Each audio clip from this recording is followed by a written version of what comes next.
జీ5 ఉండగా మీ favourite TV shows ని మీరు అస్సలు మిస్ అవ్వలేరు. Complete free. నిజం చెప్పాలనుకున్న ప్రతిసారి మీ ప్రాణాలకు ఏమవుతుందో అని భయపడ్డాడు.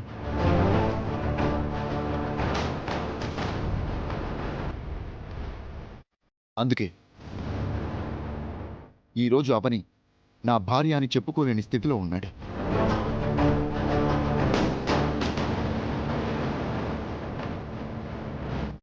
నేను చెప్పిన దాంట్లో ఒక సంఘటన కానీ, ఒక పదం కానీ, ఒక అక్షరం కానీ అబద్ధం లేదు. దయచేసి నన్ను నమ్మండి. జరిగిన ప్రతి విషయానికి నేనే సాక్ష్యం. అవని కూడా నీలాగే మాటలే చెప్పింది. ఇప్పుడు నువ్వు అదే చెప్తున్నావు. మీ మాటలు నిజమని మేమెలా నమ్మాలి? కరెక్టే. మా తమ్ముడు గతం మర్చిపోయాడు కాబట్టి ఎలాగైనా సరే అవరిని ఇంటి కోడల్ని చేసేద్దాం అనుకుంటున్నావా ఏంటి? నువ్వు షార్ప్గా షార్ట్ ఫిల్మ్లా చెప్పినంత మాత్రాన ఎవ్వరూ నమ్మరమ్మా. మీ కథలు వినే పిచ్చోళ్ళు ఎవరు లేరు ఇక్కడ. తమరు బయలుదేరండి. మరో అవకాశం ఇచ్చామంటే అవని మరో క్యారెక్టర్ని కూడా తీసుకొచ్చేలా ఉంది. 2 రోజులు బాగా ఆలోచించి అన్నయ్య సీన్లోకి బాగానే దింపింది. మిస్టర్ మురళి, అవని మా ఇంటి మేనకోడలు అయి ఉండొచ్చు. అంత మాత్రాన కోడలు మాత్రం అయిపోదు. అవనికి సపోర్ట్ చేస్తే మీరు రిస్క్లో పడతారు. అవని గురించి నేను చెప్పిందంతా నిజమని నమ్మకపోతే మీరు రిస్కులో పడతారు. బెదిరిస్తున్నావా మురళి? కాదండి, బ్రతుకులట్టడానికి వచ్చాను. బెదిరించడానికి కాదు. అలా రావాలి అనుకుంటే ముందు మీ దగ్గర కాదు, నా దగ్గరున్న ఆధారం పట్టుకొని పోలీస్ స్టేషన్కి వెళ్ళి ఉండేవాడిని.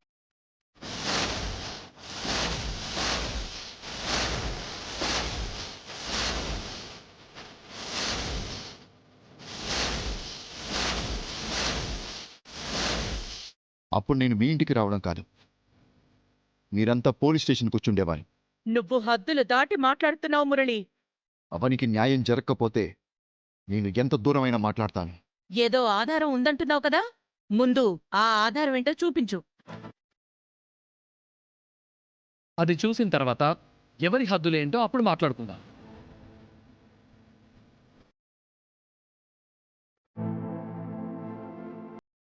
అవని శ్రీకర్ల మ్యారేజ్ సర్టిఫికేట్.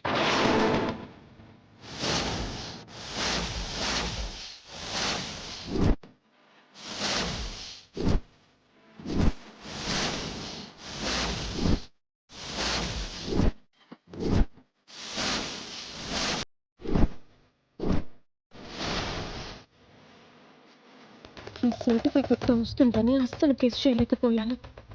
ఇంకా అయిపోయాను నేను.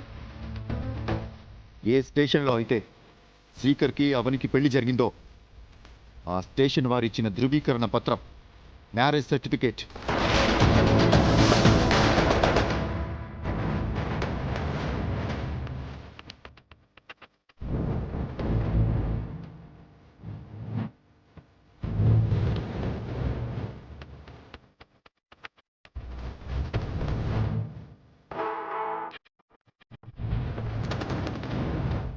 దాని మీద మీకు ఎలాంటి అనుమానం ఉన్నా ఎంక్వైరీ చేసుకోండి.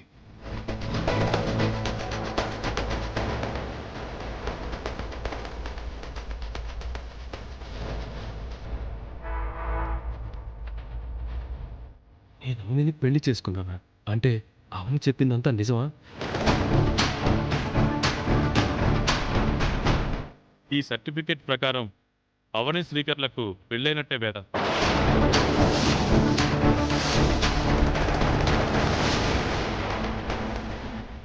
నాన్న బాగా చెక్ చేయండి నాన్న. చెక్ చేయాల్సిన అవసరం లేదు శ్రీకర్, ఇది నిజం.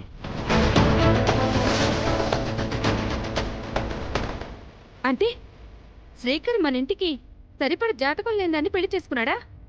జాతకం సంగతి అటుంచు, ముందు ఈ పెళ్లి విషయం ఆలోచించు. ఇంకా ఆలోచించేదేముంది, క్లియర్గా కనపడుతుంది కదా.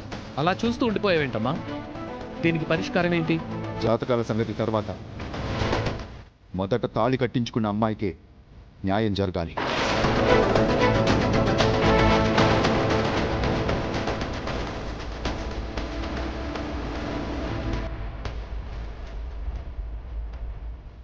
ఇప్పటికైనా నమ్ముతారా వేదవతి గారు?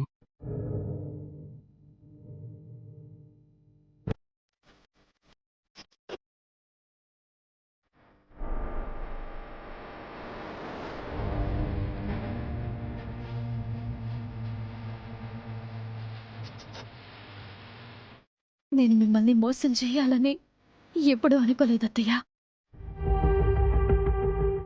శ్రీకర్ బావ నా మెడలో తాళి కట్టే సమయానికి మీ గురించి నాకు తెలియదు, మీ అంతస్తుల గురించి నాకు తెలియదు.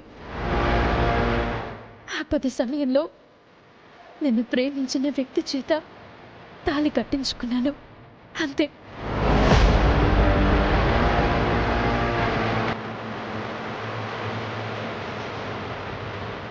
ఆ క్షణం నేను చేసింది తప్పైతే నన్ను శిక్షించండి, అంతేకాని నన్ను బావ నుంచి దూరం చేయకండి.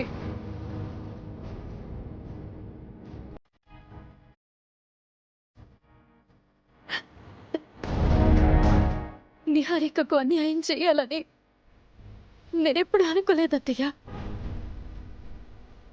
నేను అన్యాయం అయిపోకూడదని నా పోరాటం నేను చేసుకున్నాను. ఎందుకంటే బావ చేత నేను తాళి కట్టించుకున్నాను కాబట్టి. నా జాతకం కలిసి ఉండకపోవచ్చు కానీ అమ్మవారి ఆశీర్వాదం నాకుందత్తయ్యా.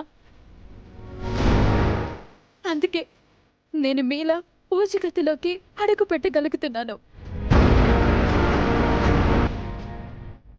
నా వల్ల మీ కుటుంబానికి గాని అక్కడ పదవులకి గాని నష్టం జరగదు.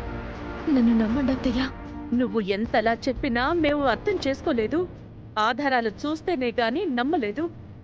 నిన్ను నానా మాటలు అని బాధ పెట్టాం, బయటికి గెంటేశాం. మేము చాలా తప్పు చేశామమ్మా. అత్తయ్య మీరేంటి అలా మాట్లాడుతున్నారు? నువ్వేం మాట్లాడకమ్మా.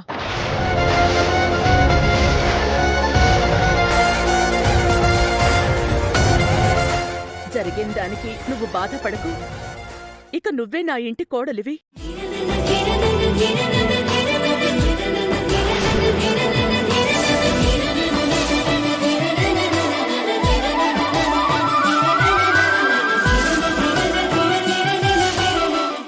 నువ్వే శ్రీకర్ భార్యవి.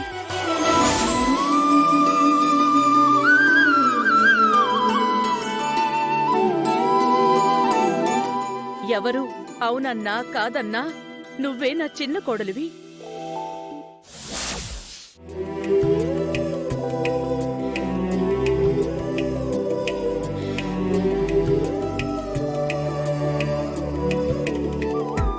జీ5 యాప్ డౌన్లోడ్ చేసి అన్ని ఎపిసోడ్స్ పూర్తి ఉచితంగా చూడండి.